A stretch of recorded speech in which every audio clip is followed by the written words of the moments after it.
రిజర్వేషన్లపై రాష్ట్రంలో చేయాల్సింది చేశామని ఇప్పుడు ఢిల్లీలో తేల్చుకునేందుకు వచ్చామని మంత్రి శ్రీధర్ బాబు అన్నారు. బీసీలపై ఏమాత్రం చిత్తశుద్ధి ఉన్నా బీజేపీ వెంటనే బిల్లుకు ఆమోదం తెలపాలన్నారు. కాళేశ్వరం కమిషన్ పై హరీష్ రావు అడ్డగోలుగా మాట్లాడుతున్నారంటూ బీఆర్ఎస్ కు రాజ్యాంగ వ్యవస్థలపై నమ్మకం లేదంటున్న శ్రీధర్ బాబుతో మా ప్రతినిధి కొండల్ ఫేస్ టు ఫేస్.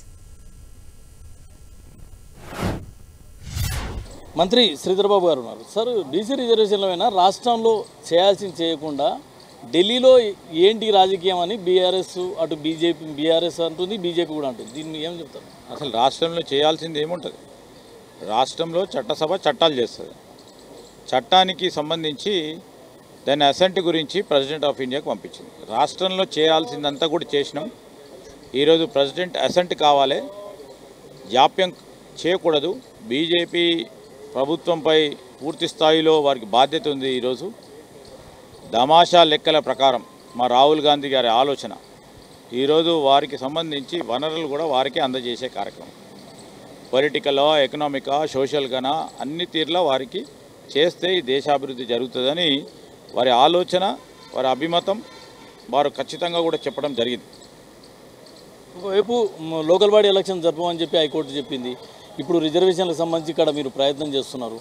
అంటే ఎట్లా ఉంటుంది లోకల్ బాడీ ఎలక్షన్స్కు వీళ్ళు ఒకవేళ గ్రీన్ సిగ్నల్ ఇవ్వకపోతే, ఆమోదించకపోతే ఎట్లా ఉండబోతుంది? గ్రీన్ సిగ్నల్ ఇస్తారని ఆశిస్తూ ఉన్నాం. వారికి బీసీల పట్ల ఏమాత్రం చిత్తశుద్ధి ఉన్నా ఖచ్చితంగా ఇవ్వాల్సిందే. చిత్తశుద్ధి లేదు అంటే దాని తదుపరి తప్పకుండా రాజకీయ పరంగా పోరాటం చేస్తాం, దాన్ని సాధించే కార్యక్రమం చేస్తాం. కాళేశ్వరం రిపోర్ట్ అన్నది డైలీ సీరియల్గా రేవంత్ రెడ్డి ప్రభుత్వం చేస్తుంది. కేవలం బీఆర్ఎస్ను ఈ రాజకీయంగా దెబ్బతీసేందుకే ఈ కమిషన్ రిపోర్ట్ అని చెప్పి హరీష్ రావు అంటారు.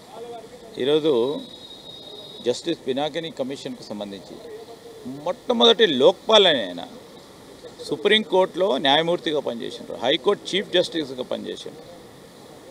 వ్యవస్థల పట్ల మర్యాద ఉండాలి, నమ్మకం ఉండాలి. ఇష్టరాజ్యంగా అడ్డగోలుగా వ్యవస్థల పట్ల మాట్లాడటం సరికాదు. రెండవది, ఈరోజు మేము రాజకీయ దురుద్దేశంతో చేసేది ఉంటే ఈరోజు వేరే ఇతర చర్యలు ఉంటుండే.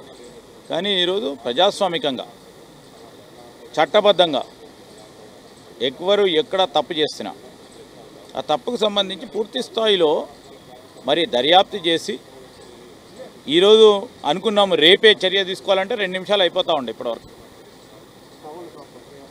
ఏ విధంగానైతే అవకతవకలు జరిగినాయో స్పష్టంగా కమిషన్ రిపోర్ట్ ప్రకారం ప్లానింగ్, సూపర్విజన్, ఇంప్లిమెంటేషన్, కన్స్ట్రక్షన్, దాని తదుపరి అన్నిట్లో కూడా లోపాలు ఉన్నాయని స్పష్టంగా చెప్పిన తర్వాత దాన్ని నిజంగానే ఈరోజు ఎవరైనా రిపోర్ట్ ఇస్తే దాన్ని శాసనసభలో పెట్టాల్సిన అవసరం ఉంటుంది.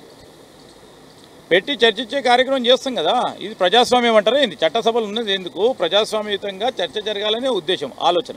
మరో కామెంట్ చేస్తున్నారు, మీరు ఆల్రెడీ క్యాబినెట్లో చర్చించారు, అసెంబ్లీలో చర్చించాలని నిర్ణయం తీసుకున్నారు, కానీ ఫుల్ రిపోర్ట్ ఎందుకు బయట పెట్టలేదని బీఆర్ఎస్ నేతలు అంటారు. రిపోర్ట్ పెడతాం కదా, ఎంత తొందర ఎందుకు? వాళ్ళకి తొందరగా ఎక్కడికో వెళ్ళిపోవాలని ఎందుకు? రిపోర్ట్ ఎక్కడ పెట్టాలా? ప్రజల పక్షాన ప్రజలకు సంబంధించిన ప్రజాప్రతినిధులు మరి ప్రాతినిధ్యం వహించే శాసనసభకు సంబంధించి శాసన మండలి పెడతాం. Thank you.